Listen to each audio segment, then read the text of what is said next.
Permacultura en Galicia. Hola a todos, bienvenidos a un nuevo capítulo de Permacultura en Galicia.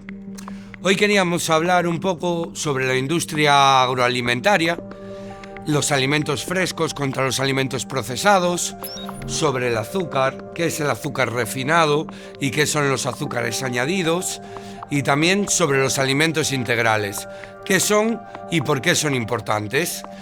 Y todo esto lo vamos a hacer con algunos talleres demostrativos que de manera gráfica pueden ilustrar muy bien los conceptos alimentarios que vamos a tratar de plasmar en el taller de hoy. El sistema agroalimentario global se caracteriza en las últimas décadas por una progresiva organización industrial de la producción, de la distribución y del consumo de alimentos.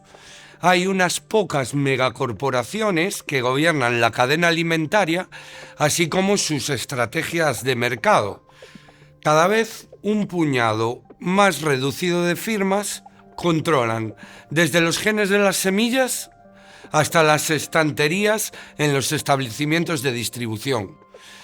Por desgracia, no podemos, nombrar a cada uno de estos actores tan nocivos para nuestra salud, ya que también son gigantes corporativos con grandes despachos de abogados que invalidarían este vídeo en cuestión de horas. Por lo cual los tenemos que hablar, a pesar de que los datos son reales y están comprobados, de manera general sin dar el nombre en cuestión de los delincuentes, ¿no? Hay una cantidad de ellos... tienen el 50%, tres empresas en concreto tienen el 50% del mercado mundial de agroquímicos. Mientras que el 90% de todo el cereal en grano que se planta en el mundo está en manos de 4 empresas en el mundo, a nivel global estamos hablando. Y se trata, de un imperio corporativo alimentario en manos de muy poquitas personas. El poder de estas grandes empresas o corporaciones formadas por otras corporaciones o holdings se amplifica con continuas adquisiciones, fusiones, alianzas, contratos y acuerdos informales que lo que buscan es ampliar su capacidad de influencia, así como fortalecer sus posibilidades de expansión global, para cada vez controlar una cantidad mayor no solo de las semillas que utilizamos, no solo de los productos frescos que consumimos, sino de los fitoquímicos que se utilizan para crecerlos, que van asociados directamente a las semillas con las que está trabajando el agricultor.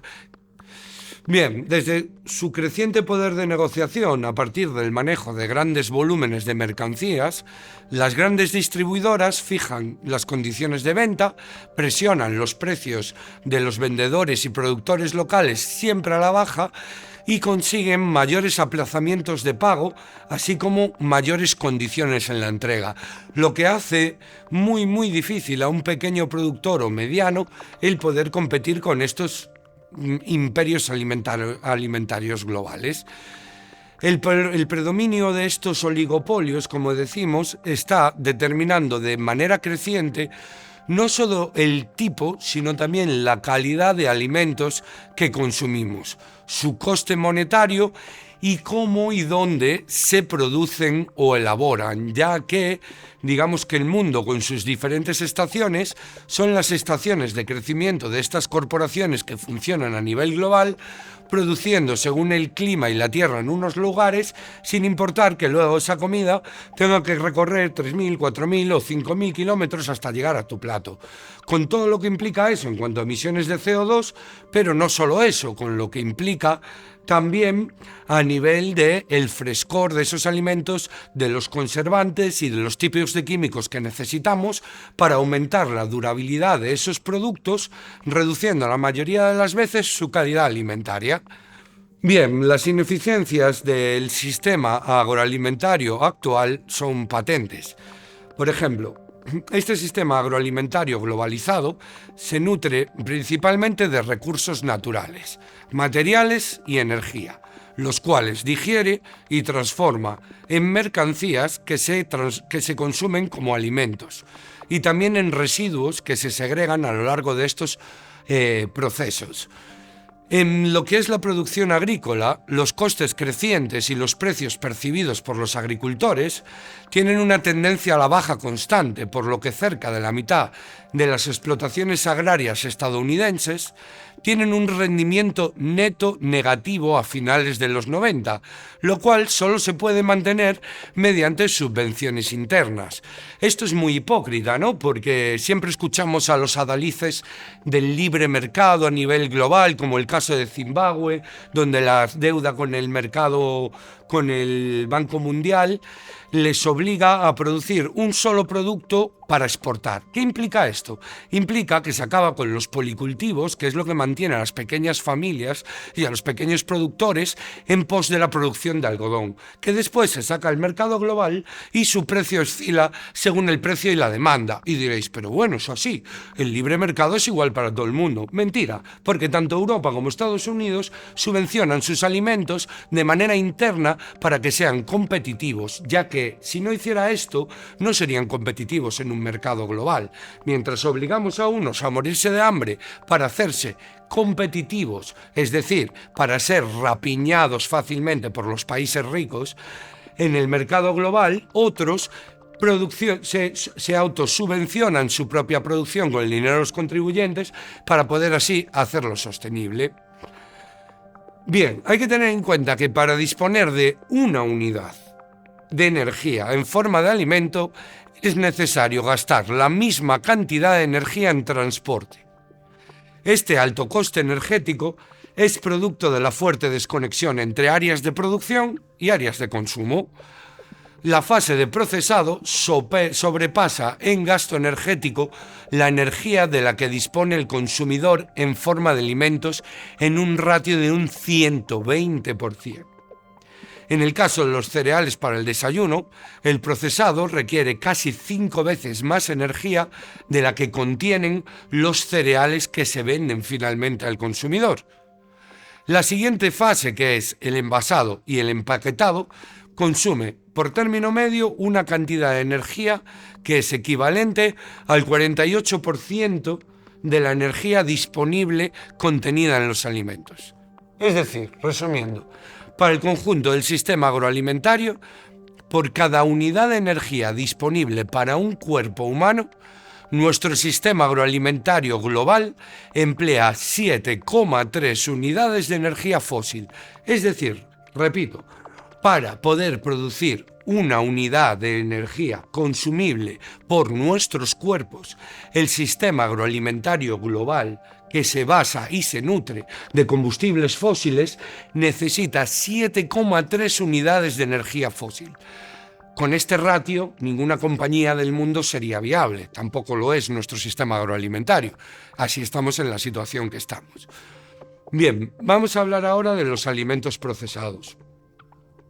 Bueno, ¿qué queremos decir cuando decimos alimentos procesados y alimentos frescos? Bueno, pues normalmente el procesado de alimentos es el conjunto de cambios que experimenta un alimento desde su forma original, tal y como lo encontramos en la naturaleza, hasta que llega a nuestro plato.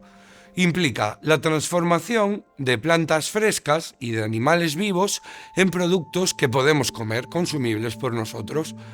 Prácticamente casi toda nuestra comida está procesada de alguna manera, pero existe una amplia variedad en el cuánto y el cómo se transforma un alimento desde su estado natural hasta la fase de consumo.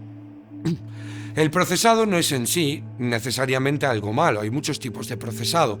Un deshidratado es un procesado de alimentos, una conserva en salazón es un procesado de alimentos, una conserva en vinagre es un procesado de alimentos, cocinar es un procesado de alimentos.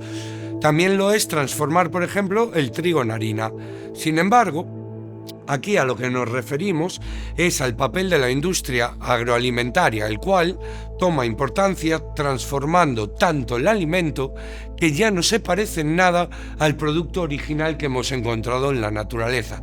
Tampoco se parecen sus características alimentarias. Ejemplos de comida procesada, seguro que a todos os vienen a la mente: la bollería industrial, los productos congelados y ultracongelados, los productos ultraprocesados, y etcétera, etcétera.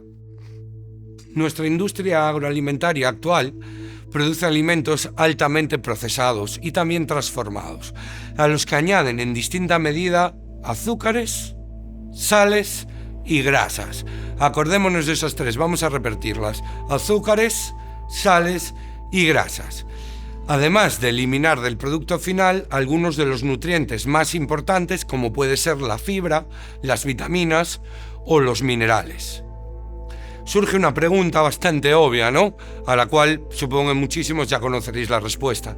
¿Por qué añadir azúcar, sal, o sea, sodio y grasas? Bueno, hay distintos motivos. Uno de ellos es que el azúcar y sus derivados suelen o se pueden añadir a los productos elaborados con distintos fines, para mejorar su aspecto, mejorar su textura, su sabor, etc. Mientras que el sodio o la sal añade sabor y ayuda a conservar los alimentos. Sin embargo, la adición de grasa suele ayudar a hacer a los alimentos conservados más estables y menos perecederos, al tiempo que les da una cierta textura y untuosidad que normalmente los hacen más apetecibles. En resumen, lo que hacen a estos alimentos más apetecibles, aunque no aporten nutrientes o alimentos al individuo. Y lo más importante, hace que nuestros cerebros nos pidan y nos exijan consumir más, a pesar de que nutritivamente no sean buenos para nuestros cuerpos y dejen muchos residuos. De hecho, algunas concentraciones pueden suponer riesgo para la salud, tanto de azúcares como de sodio. Bien, queremos hacer una pequeña pausa para definir tres conceptos básicos a nuestro juicio, que son comer, alimentar y nutrir. Comer es la acción de tragar sustancias que no necesariamente alimentan. Consideramos alimentar a la acción de comer alimentos que aportan algún beneficio a nuestro cuerpo. Y consideramos nutrir el proceso donde el cuerpo toma lo mejor de los alimentos para así promover múltiples funciones y procesos dentro de nuestro organismo. Bien, hay una pregunta que a nuestro juicio es clave contestar aquí.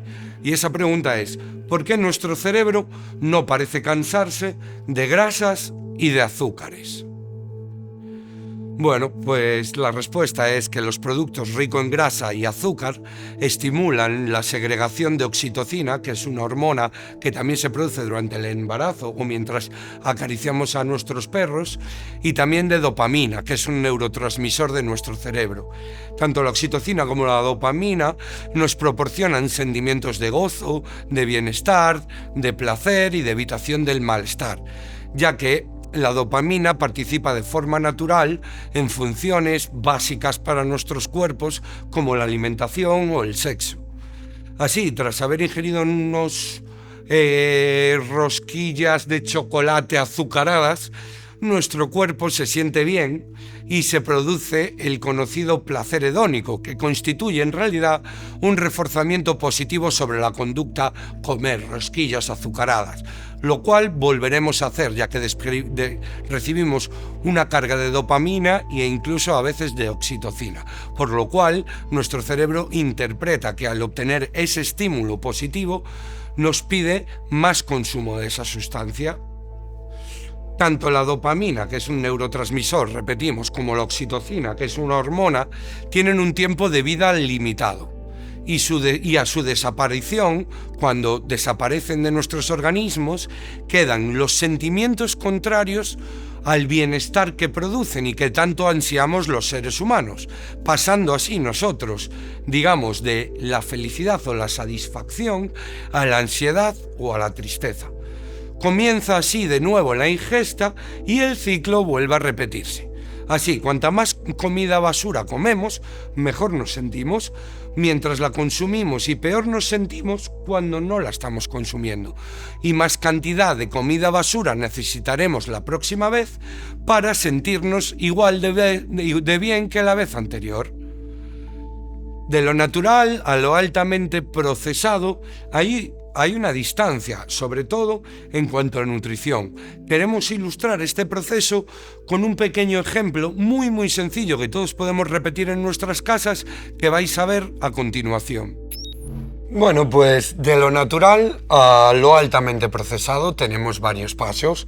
Un zumo de naranja natural con todas sus vitaminas, su contenido alimenticio, su fibra, su pulpa. Un zumo de naranja de concentrado al cual le hemos quitado la fibra, le hemos quitado parte de los nutrientes y hemos añadido azúcar y otras lindezas como, por ejemplo, concentrado de zumo, agua, acidulante, ácido cítrico, antioxidante, ácido ascórbico, sucralosa, acesulfamo K y aroma. Y por último, la versión que sería la más procesada de las tres, la que tendría menos nutrientes y la que contendría más azúcares procesados y sería más nociva para nuestro organismo.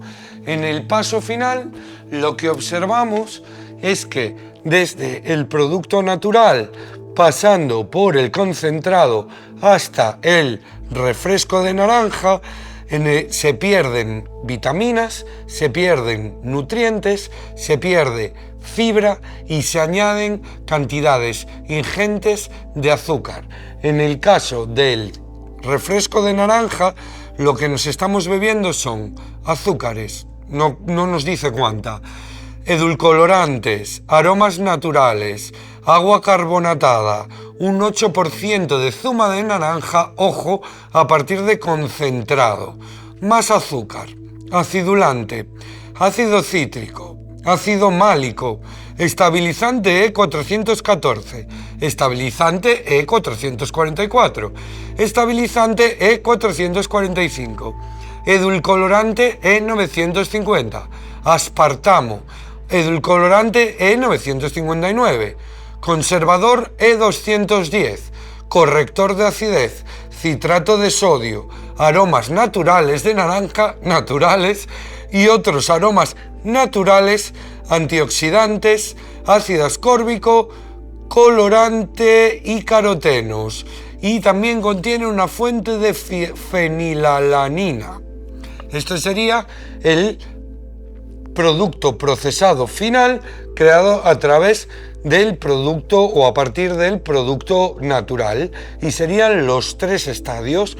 Entonces, lo que vamos a hacer ahora es ejemplificar de manera casera lo que es el procesado de alimentos. Básicamente un proceso donde se pierden nutrientes, se pierde fibra y se añaden azúcares nocivos para nuestro cuerpo, y vamos a hacer una ejemplificación con ingredientes que todos podemos encontrar en nuestra casa. Muy bien, pues para ejemplificar un poco en general lo que es el procesado de alimentos, vamos a hacer en directo lo que sería el equivalente al refresco de naranja que acabamos de ver. Entonces añadimos zumo concentrado en pequeña cantidad, añadimos también agua carbonatada, básicamente gaseosa,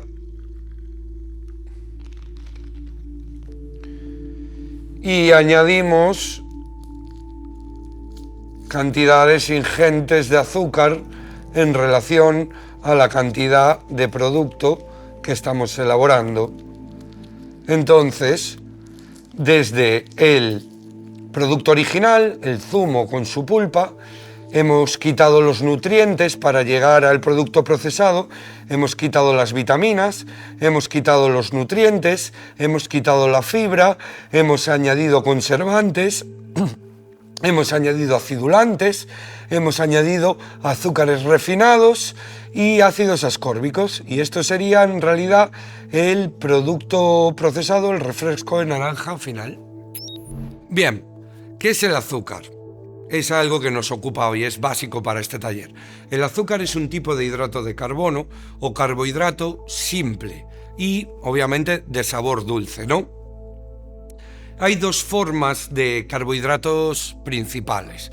Los carbohidratos simples o azúcares simples, como estamos diciendo, que incluyen la fructosa, la glucosa y la lactosa. Y estos están también presentes en las frutas enteras nutritivas, donde encontramos mucha dextrosa.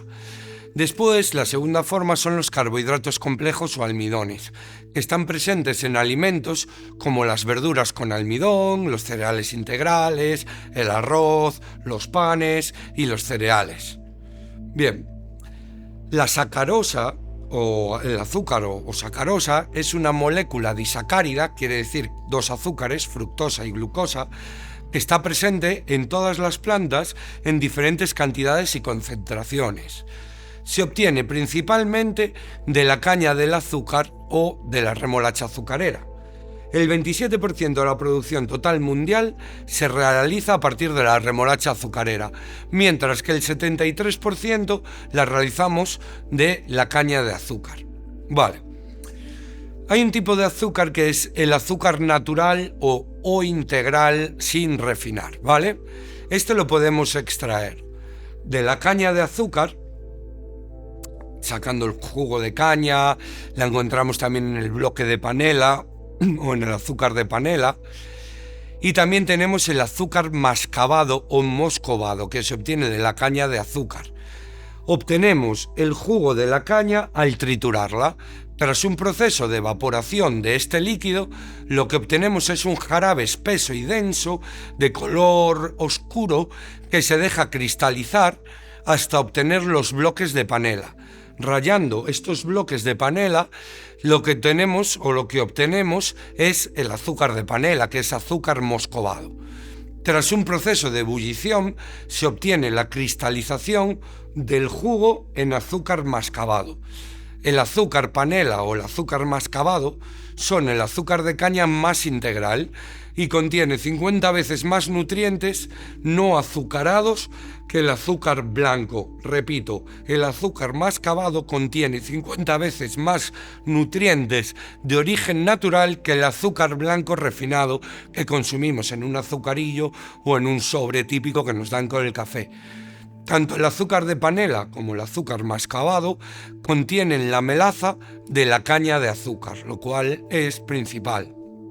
Ahora, los azúcares refinados.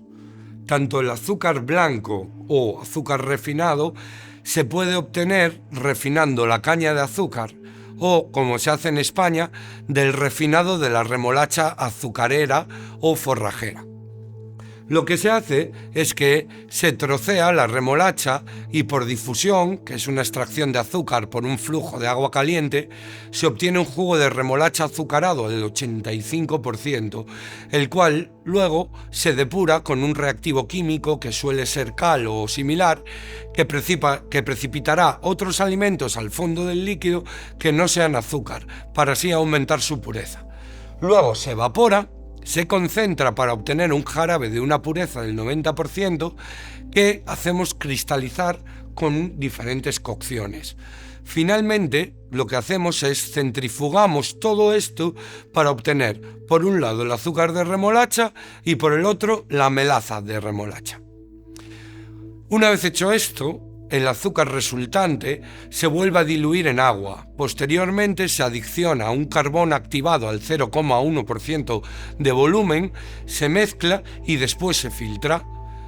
El producto final, después de este proceso, es una solución clara y densa, la cual será enviada a cocción, cristalización y después centrifugación.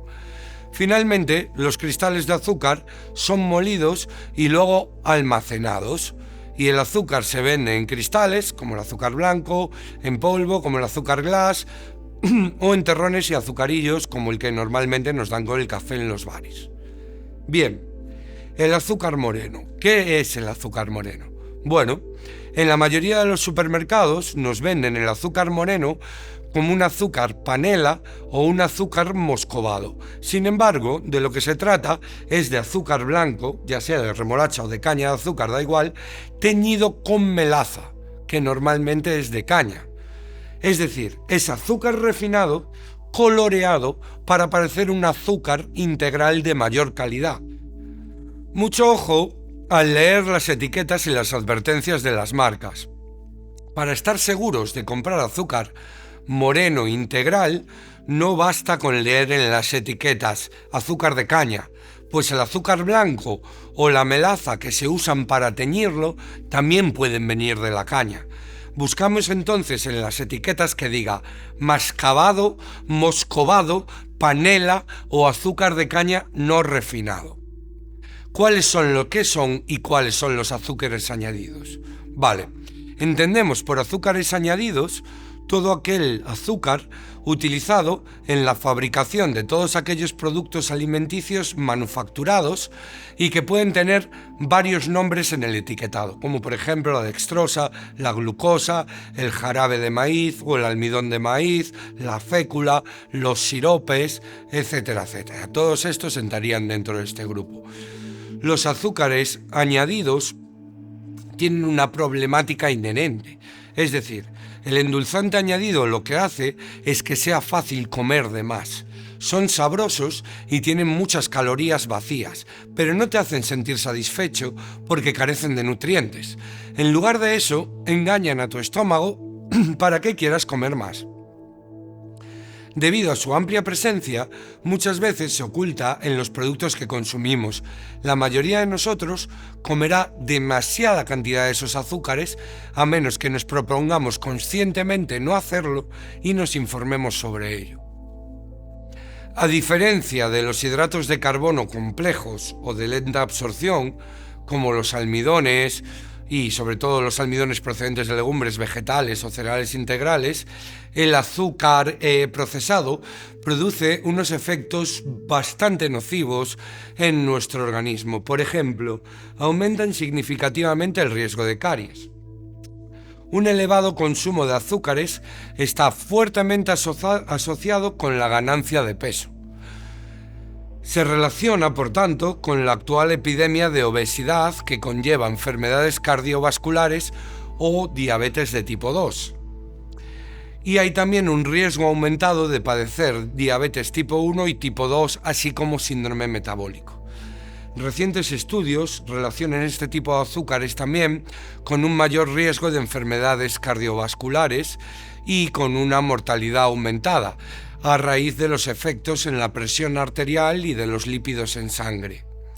Hay un vídeo que yo os encomiendo encarecidamente ver, que forma parte de una campaña pública en Estados Unidos contra el consumo de grandes cantidades de lo que allí se denomina soda, bebidas y refrescos saborizados y azucarados, cuyo enlace os dejaremos en los comentarios para aquellos que estéis interesados.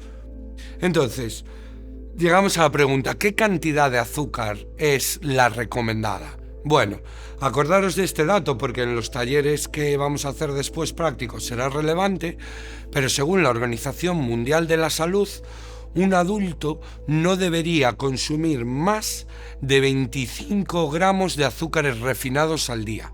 Esto es el equivalente a 3 azucarillos típicos y medio. 3,5 azucarillos por día debería ser el máximo que consumiéramos para que esos azúcares procesados no tuvieran un efecto nocivo en nuestra salud. Lo mejor sería no tomar ningún azúcar añadido y tomar nuestros azúcares en vegetales, frutas y de origen natural. Aunque en nuestra sociedad de hoy en día, con las prisas que vivimos y los tiempos que teníamos para comer, es muy difícil. Por eso, la OMS recomienda los 25 gramos de consumo máximo diario. Muy bien. Llegados a este punto, queríamos hacer un ejercicio visual con vosotros que se trata de saber cuántos terrones de azúcar tienen los siguientes productos que os vamos a mostrar. Os animamos a que hagáis vuestras suposiciones en casa. Bueno, y ahora queríamos hacer un pequeño juego con vosotros para ejemplificar algo de lo que muchas veces no somos capaces de visualizar y por tanto nos cuesta un poco más entender. Entonces os proponemos un pequeño juego o ejercicio para que hagáis con nosotros en vuestra casa. El ejercicio es el siguiente. Teniendo en cuenta que la cantidad diaria recomendada máxima de azúcar refinado recomendada por la Organización Mundial de la Salud es de 25 gramos, Es decir, esto es lo que visualmente serían 25 gramos de azúcar, 3 terrones de 7 gramos cada uno y la mitad de otro terrón, 25 gramos. Esto sería, digamos, el máximo de consumo diario recomendado por la OMS. Pero ojo, esto es azúcar refinado. Cuando la OMS hace su recomendación, incluye también todas las dextrosas y las fructosas naturales que se encuentran como azúcares de manera natural en los alimentos vegetales y de otro tipo que consumimos. Así que tener en cuenta que cuando estamos haciendo este juego, solo lo estamos haciendo con azúcar refinado. Después habría que añadirle y sumarle, para hacer un juego completo, el resto de azúcares que consumimos al día. Así que ahora vamos a empezar.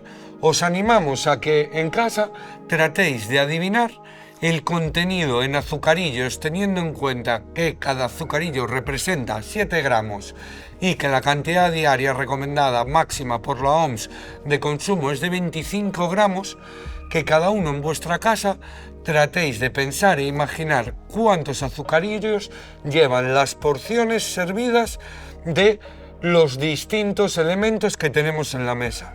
Un bol de desayuno de trigo inflado, una berlina de cacao, una salsa de tomate industrial, un refresco, un zumo industrial, un batido de chocolate, una pasta blanca y una bebida energética.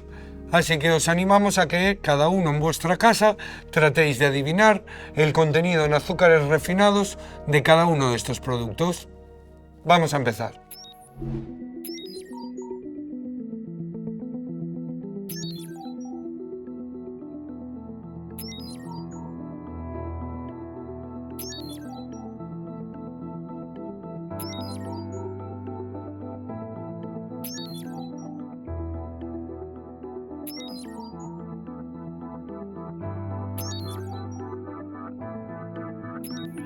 Y ahora vamos con las soluciones.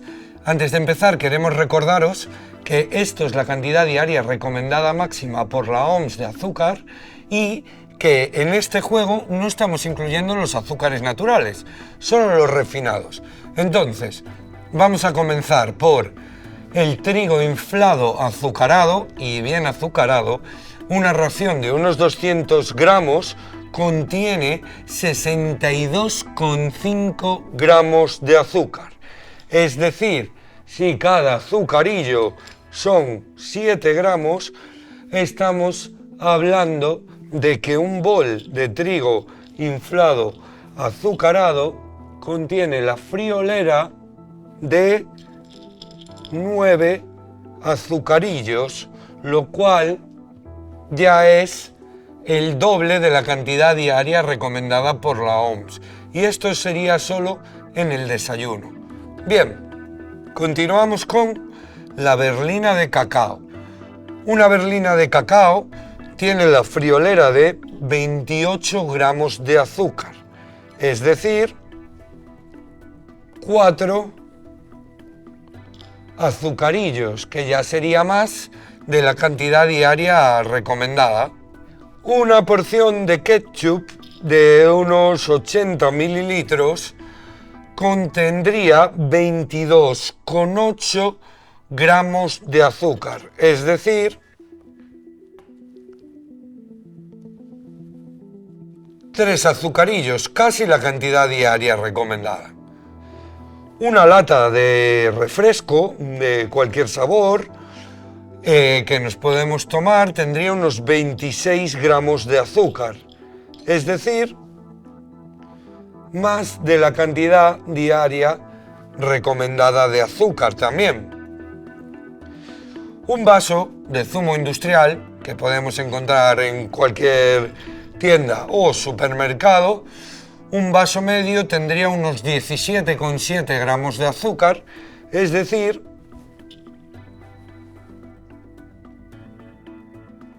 3 azucarillos. Y un vaso de batido de chocolate tendría 21 gramos de azúcar. Es decir, siendo cada azucarillo 7 gramos, otros 3 azucarillos. Una porción de pasta de unos 200 gramos de fideos elaborados con harina blanca tendrían 9,5 gramos de azúcar, aunque parezca que no. Es decir, un terrón y medio de azúcar. Y por último, una bebida energética de las que están tan de moda entre los adolescentes hoy en día, de las cuales pueden adquirir muy baratas y consumir varias al día, encima en formatos grandes, tendría la friolera de 55 gramos de azúcar. Es decir,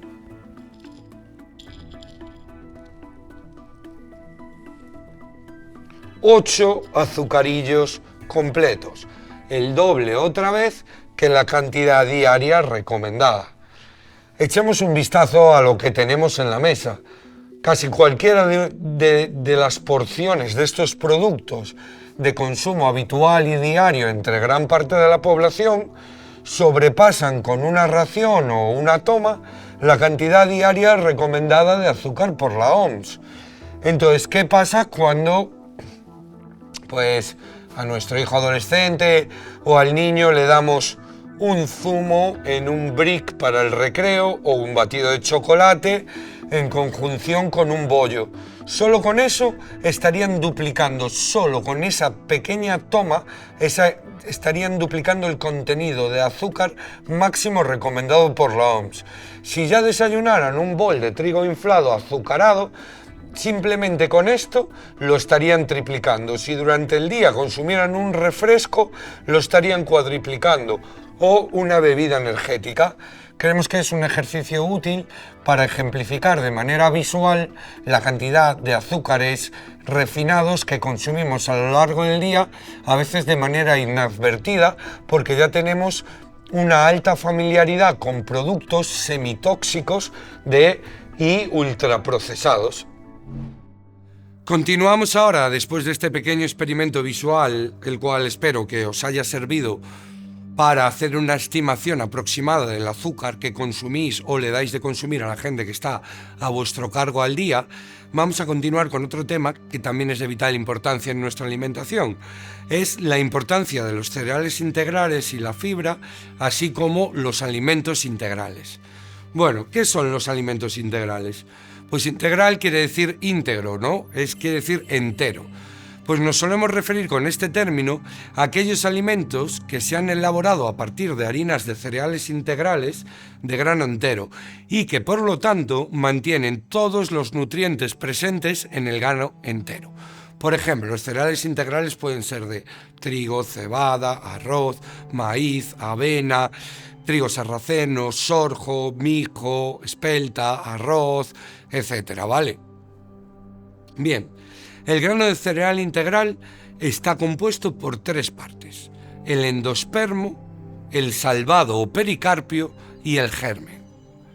Las harinas integrales son el resultado de moler este grano con todas sus partes y nutrientes. Son de color marrón por el color oscuro del salvado.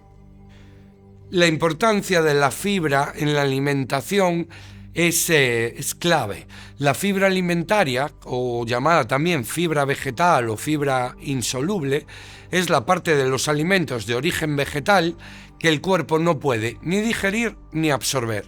Pasa relativamente intacta a través de nuestro estómago y el intestino delgado y el colon hacia el exterior de nuestro cuerpo.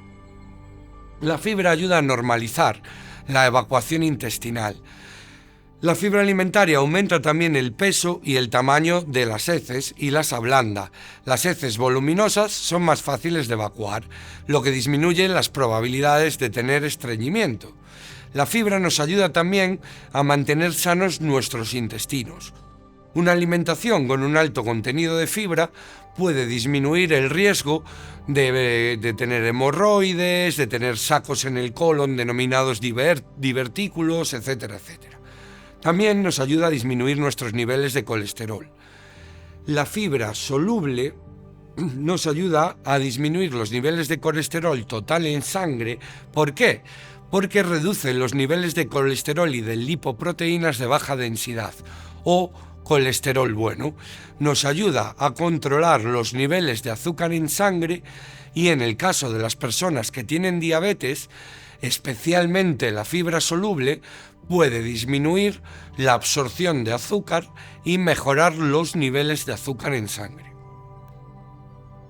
Bien, la fibra nos ayuda también a lograr un peso saludable. Los alimentos con un alto contenido de fibra suelen provocar una mayor saciedad que los que tienen un bajo contenido de fibra, por lo que comes menos y permaneces satisfecho durante más tiempo. Además, los alimentos con un alto contenido de fibra se comen más lento y tienen una menor densidad energética. ¿Qué quiere decir esto? Que tienen menos calorías en el mismo volumen de alimentos. Entonces, resumiendo, ¿qué diferencias hay entre las harinas integrales y las harinas blancas? Bueno, para elaborar la harina blanca o harina refinada, se retira del grano del cereal el salvado y el germen antes de la molienda. Se estaría obteniendo una harina refinada a la que se le ha eliminado la fibra que aporta el salvado y el germen que aporta vitaminas y otros nutrientes, quedando solo los carbohidratos y la proteína del endospermo. Esta harina refinada es de color blanco por la falta de salvado y también por los blanqueantes que se añaden durante el proceso de refinado. La harina refinada pierde la gran mayoría de su valor nutricional. Con el fin de agilizar el proceso natural de oxidación de la harina, esta se somete a un proceso de blanqueamiento con sustancias muy polémicas como los peróxidos, la azodicarbonamida, el dióxido de clorina, el bromato de potasio y otras lindezas. El proceso de blanqueamiento artificial, junto con la adición de otras sustancias químicas como enzimas y los mejoradores de sabor y potenciadores de sabor, posibilita que el producto final tenga una mayor vida en el supermercado, pero una ínfima calidad nutritiva. Es decir, más beneficio económico para el productor, más detrimento de salud para el consumidor.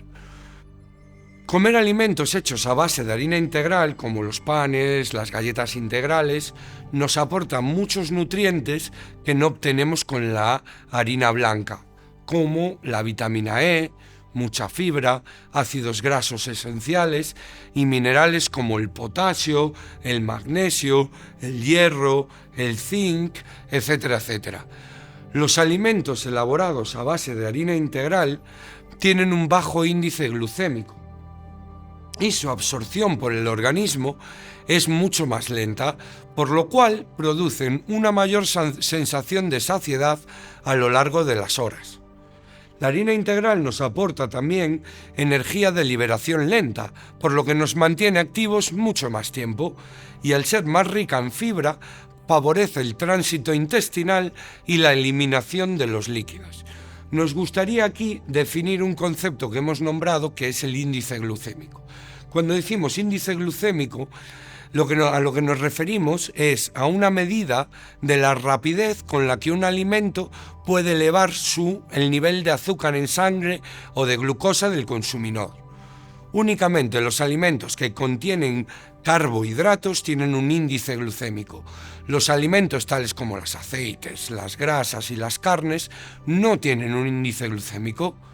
Como el azúcar en sangre puede llegar a ser tóxico según la concentración, el hígado lo que hace es liberar insulina para transformar el exceso de azúcar en glucosa para que el cerebro pueda utilizarla como energía.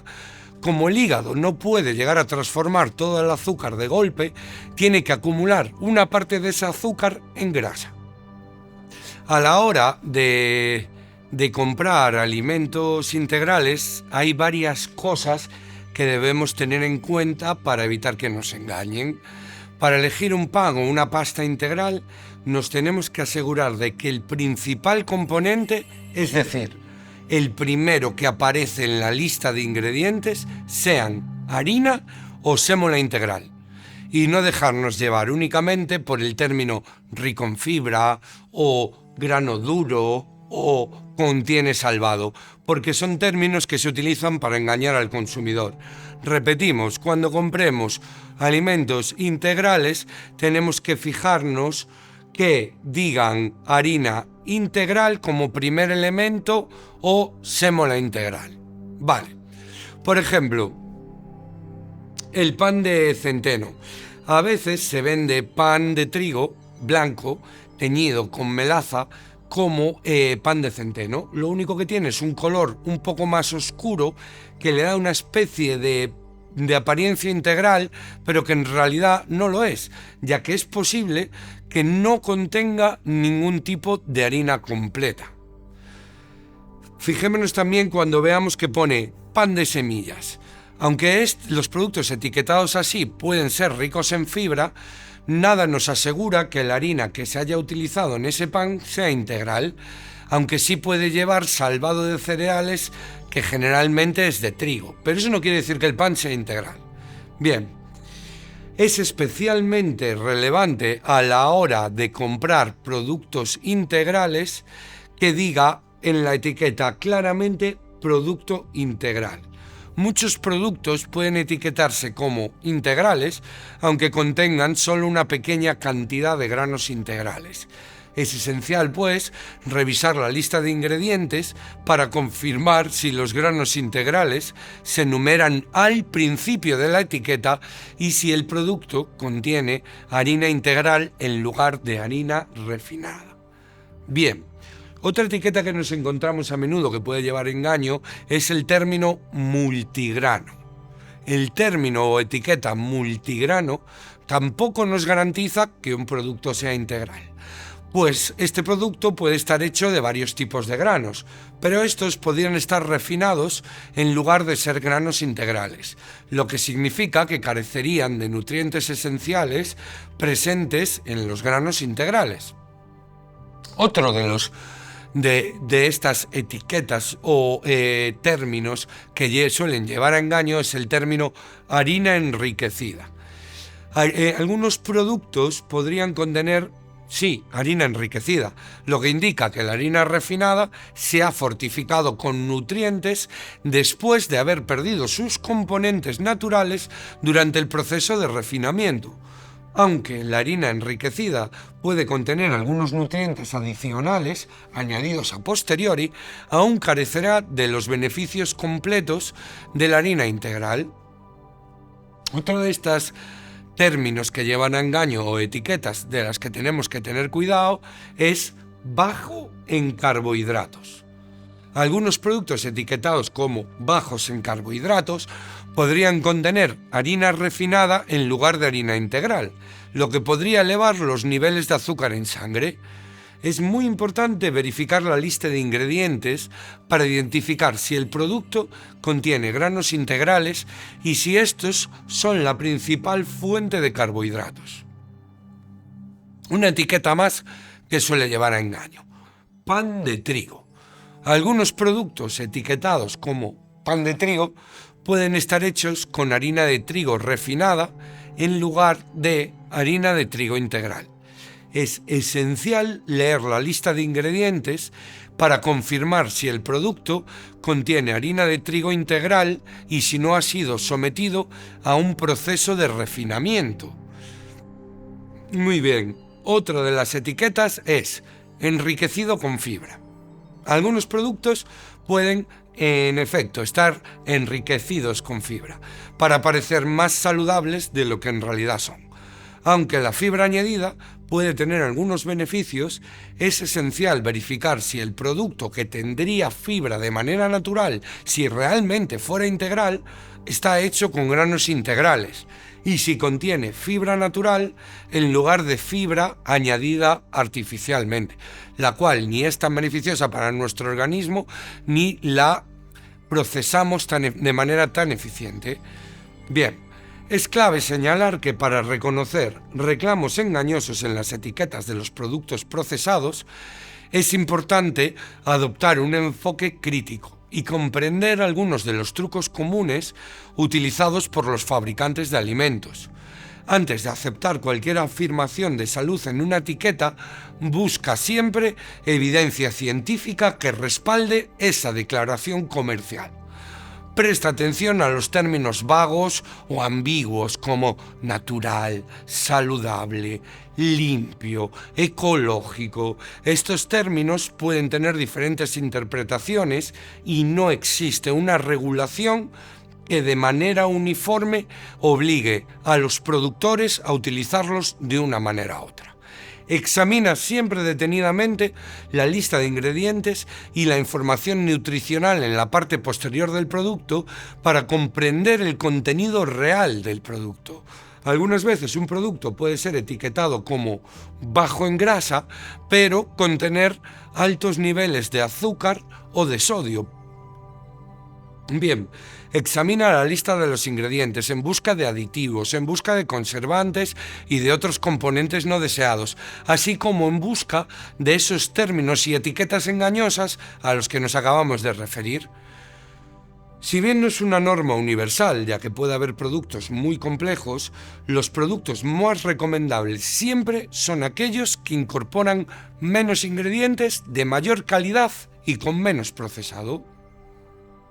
Bien, nos gustaría mencionar que mediante el hashtag etiquetas trampa, la OCU trata de que el gobierno se comprometa a que los productos que comemos y tengan un etiquetado claro y sencillo para los consumidores. Lo que se pide que de manera ideal en el etiquetado es lo siguiente: que en el frontal del producto aparezca su denominación legal, tan destacada como la denominación comercial. Cuando un ingrediente aparezca destacado, que sea obligatorio que su porcentaje aparezca al lado con el mismo tamaño y tipografía. El ingrediente destacado en el envase siempre debe coincidir con el ingrediente mayoritario. Y es muy importante que se definan los términos natural, casero y tradicional, así como las condiciones en las que pueden usarse. También se está pidiendo que se acabe con la letra pequeña del etiquetado obligatorio y también que se sustituya la sugerencia de presentación por una foto real del producto, no por una foto inventada hecha en un estudio que no tiene relación con el contenido real del paquete. También se está demandando, en cuanto a los ingredientes, que se establezca un porcentaje mínimo del ingrediente para que pueda ser destacado. Es decir, si este alimento no contiene un tanto por ciento de este ingrediente principal, no puede figurar en su publicidad y en su promoción que está hecho de ese alimento. Tan simple como eso, no es ninguna locura. Lo único que pedimos es que no nos tomen por tontos. Que se limite el uso de colorantes y potenciadores de sabor en los productos con un contenido mínimo de un ingrediente. También se pide que se incluya la cantidad de azúcares añadidos, la cantidad exacta, en gramos de azúcares añadidos al producto que no son inherentes al producto en sí. Y también que se ponga coto al uso indiscriminado de alegaciones nutricionales de bienestar o de beneficios para la salud que no tienen ninguna base científica. Vale. Los fabricantes de la industria alimentaria han encontrado en la fruta un filón para preparar, promocionar y vender productos que incluyen fruta.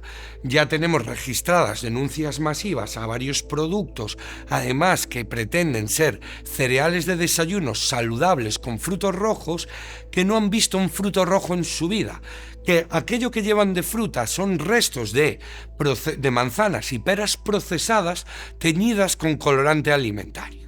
Por desgracia aquí tampoco podemos dar los nombres de las marcas, pero creo que todos tenemos en mente al tipo de productos de salud que además no son baratos al que nos referimos. Bien, la realidad en estos productos, como acabamos de decir, es muy diferente.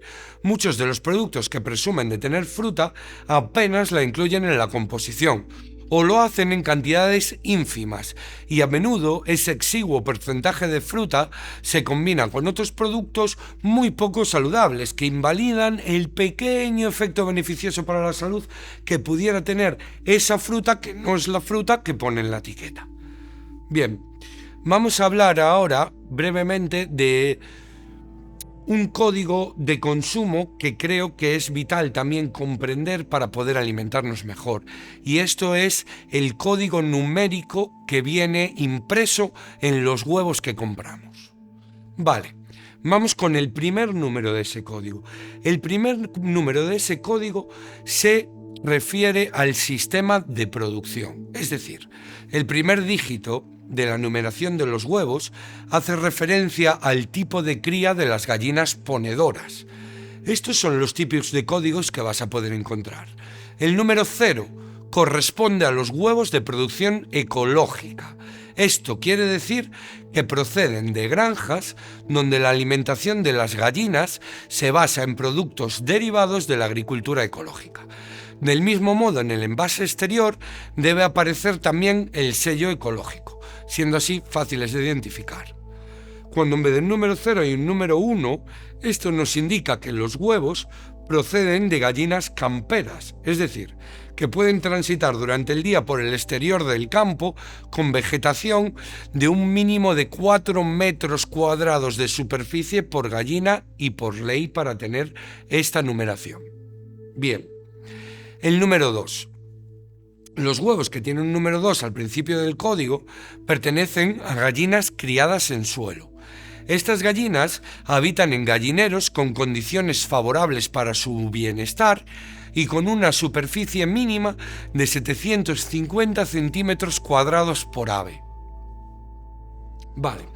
El número 3. El número 3 hace referencia a los huevos de gallinas enjauladas, o lo que es lo mismo. El espacio de las gallinas se limita a condiciones de confort mínimas, con muy poco espacio para moverse, incluso para girarse, para dormir y para comer. Por desgracia, este es el sistema de crianza de gallinas más habitual en España debido a su bajo coste de producción y a su productividad. Vale. El siguiente código que nos vamos a encontrar después del primer dígito son 2 letras. Esas 2 letras nos dicen cuál es el país de procedencia del huevo que estamos comprando. Bien, entonces tenemos de momento en el huevo un dígito, 2 letras y a continuación vamos a ver 5 dígitos. Estos 5 dígitos se refieren a la provincia y al municipio. En España, después de estas letras, aparecen 5 dígitos. Los 2 primeros se refieren a la provincia de la granja de producción. Y los 3 restantes hacen referencia al municipio donde se encuentra la granja. Los demás dígitos son el código de la granja. Y los últimos números de este código de los huevos hacen referencia a la identificación de la granja dentro del municipio. En caso de ser una granja grande con varias manadas, el último dígito podría hacer referencia a la manada concreta dentro de la granja. Resumiendo y para finalizar, estos son los contenidos engañosos más comunes que puedes encontrar en las etiquetas de los alimentos procesados. Bajo en grasa. A menudo, los productos etiquetados como bajos en grasa pueden contener altos niveles de azúcar, lo que los hace igual de calóricos que sus contrapartes con mayor contenido en grasa.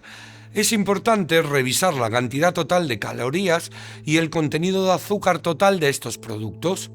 Otra de estas etiquetas engañosas, natural. El término natural no está claramente definido por la Administración de Alimentos y Medicamentos, la FDA en Estados Unidos, Food and Drug Administration. En muchos casos, lo que permite que los fabricantes etiqueten sus productos como naturales, aunque contengan aditivos artificiales y procesados. Es muy importante revisar la lista de ingredientes para verificar la autenticidad de la afirmación. Otra de estas etiquetas engañosas es sin azúcar añadido. Aunque un producto pueda afirmar no tener azúcares añadidos, aún así puede contener altos niveles de azúcares naturales, como los presentes en la fruta. Es crucial verificar la lista de ingredientes y la información nutricional para evaluar el contenido total de azúcar. Otra de estas etiquetas, libre de gluten. Los productos etiquetados de esta manera a menudo pueden contener altos niveles de azúcares añadidos y grasas poco saludables para compensar la pérdida de sabor y textura. Es esencial verificar la lista de ingredientes y la información nutricional para evaluar la calidad general del producto. Otro de estos etiquetas cliché engañosas es orgánico. Aunque un producto se etiquete como orgánico, aún puede contener altos niveles de azúcar. También puede contener sodio y grasas muy poco saludables. Es importante revisar la lista de ingredientes y la información nutricional para evaluar la calidad general del producto, además de verificar si el producto está certificado como orgánico por una agencia de cierta reputación. Bien, otro de estos términos es enriquecido. Algunos productos procesados pueden estar etiquetados como enriquecidos con vitaminas y minerales para parecer más saludables de lo que son en realidad. Sin embargo, es esencial considerar el contenido general de azúcar, grasas y aditivos, además de las vitaminas y los minerales añadidos. Un término más de este tipo, sin conservantes artificiales. Aunque un producto pueda afirmar no contener conservantes artificiales, aún puede contener altos niveles de sodio u otros aditivos para mejorar su sabor y su durabilidad. Revisa muy bien la lista de ingredientes y la información nutricional para evaluar la calidad general del producto. Y hasta aquí el contenido de nuestra sección de hoy de Permacultura en Galicia. Si te gustan nuestros contenidos, para poder seguir elaborándolos y seguirte ofreciendo contenidos de calidad y cada vez más profesionales, por favor no te olvides de suscribirte, darle a la campanita y darle a like. Muchas gracias por vuestra atención.